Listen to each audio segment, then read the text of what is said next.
অলিউল্লাহ একটা কমেন্ট করছেন যে আসসালামু আলাইকুম আপু। ওয়ালাইকুম আসসালাম। আমার কাবিননামা ছিল 50,000 টাকা। পরবর্তীতে আমি যখন আমার শ্বশুর বাড়ি বেড়াতে গিয়েছি তখন তারা জোর করে 5 লাখ টাকা উঠায় দিছে কাবিননামায়। আমি থানায় অভিযোগ করেছি। এখন কি হতে পারে প্লিজ বলবেন।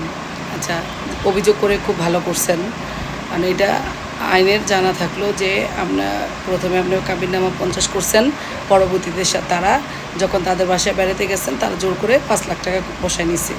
এটা একটা ভালো, এটা ভবিষ্যতে এটা থেকে আপনি অনেক ছাড় পাবেন।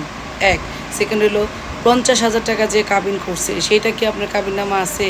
সেই কাবিননামাটা কি আপনি আপনার কাছে উঠায় রাখছেন? সেটা অতি তাড়াতাড়ি আপনার কাছে উঠায় রাখেন যদি এই 5 লাখ টাকা থেকে বাঁচতে চান। আপনি ওই 5 লাখ টাকা 50,000 টাকার কাবিননামাটা উঠায়া ও 50,000 টাকার কাবিননামা প্লাস অভিযোগ এই দুটো এক এক করে যত্ন করে রেখে দেন। ভবিষ্যতে এটা আপনার কাজে লাগবে। ধন্যবাদ।